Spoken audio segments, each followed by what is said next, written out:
Hi guys.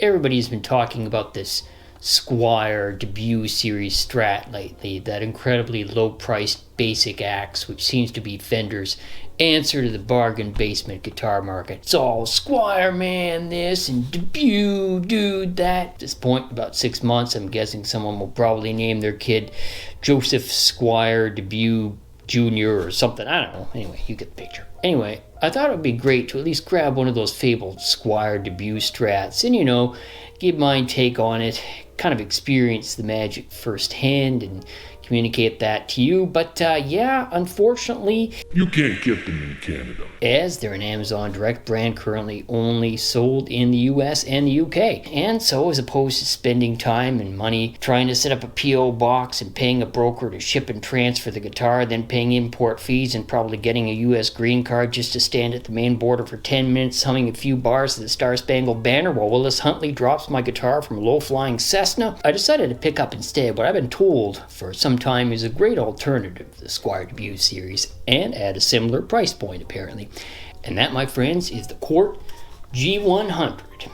The Cort G100 is very much a beginner guitar, but in this it does quite well. Like the Debut, it's a matte finish Strat style guitar with a hardtail bridge. 3 ceramic single coil pickups controlled by a single volume and tone knob.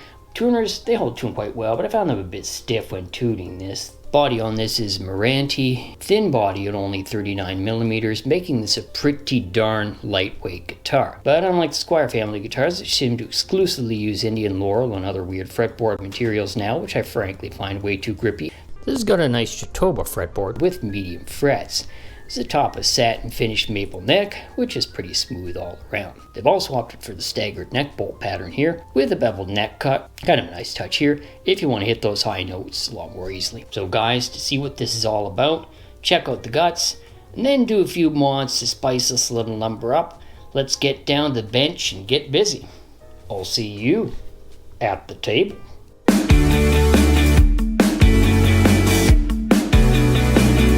Begin with, under the hood, just what you'd expect from a budget guitar like this: 2 dime-sized pots and rainbow wiring. Here, Cort's gone with 500K pots, likely to give these Cort power sound pickups, as they call them, more brightness.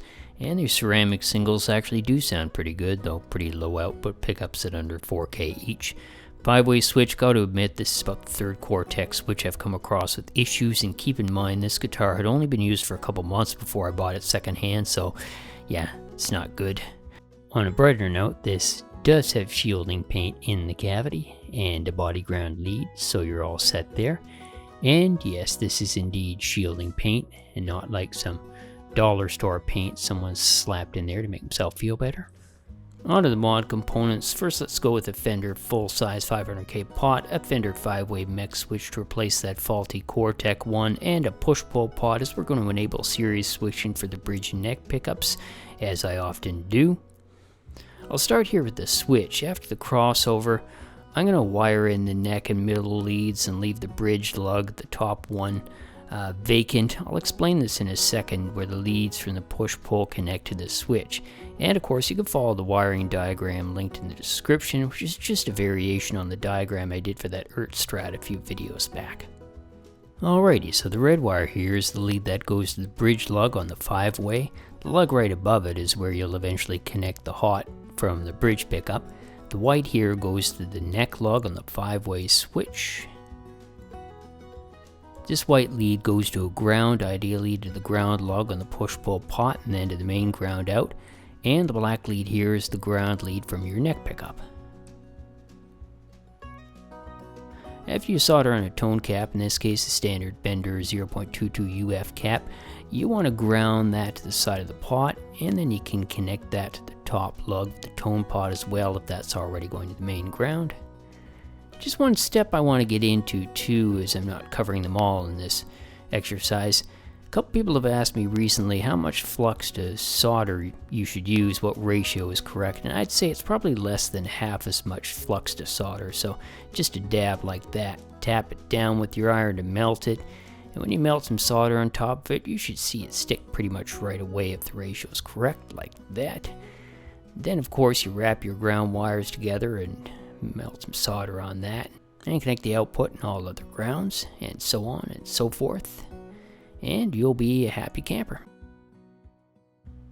Now that the wiring's done, I do want to mention that Jatoba is actually a pretty nice rosewood substitute, in my opinion better than Indian Laurel or Pau Ferro, is my opinion. And as you can see, it does take oil quite well. There you go, nice and dark. And finally, I just found the stock keys on this really stiff, as I had mentioned, so let's replace them with this set of Safu budget locking tuners. I've used these on a couple of guitar projects before, and they're actually pretty darn good for the price. I'll leave a link in the description to where to buy them.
So there it is, guys, the Cort G100.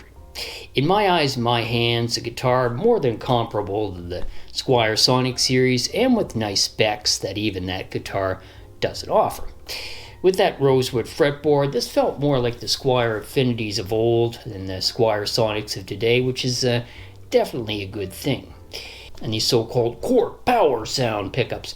I mean, kind of cheesy name all around. But hey, I mean, if you really want a stratty sound out of single coil ceramic pickups, Cort has really nailed it here. And as for the mod, I felt that really brought these pickups to life too. I love doing the series mod, especially on single coil ceramics, because you never know quite what kind of sound you're going to get, but you always get a pretty neat tone, and this mod didn't disappoint. You can get that classic single bridge sound in that Strat quack pretty easily, then just pull up for some fat ass tones, and away you go. As for the tuning keys, that was a choice more than necessity. The original keys were fine, and they actually held tune quite well, but they were pretty stiff. And besides, I kind of become more of a believer in locking keys lately, so that was that. Anyways, guys, in the end, Bender Squier couldn't deliver to Canada, but Cort certainly could. And they delivered a great little beginner guitar, which in my opinion is a better guitar than the low-end Squier Sonic series, and not much more money than the Squier Debut. Sorry, Squier, if you can't make your product available for purchase here, I can't properly review it, but don't worry, that's okay. Either way, I'm sure this guitar kicks the Squier Debut's scrawny absentee ass any day of the week. Anyways, guys, that'll do it for this review. Thanks for tuning in. Be sure to like, comment, subscribe, so on and so forth. Keep on playing, and keep watching the channel for a whole lot more.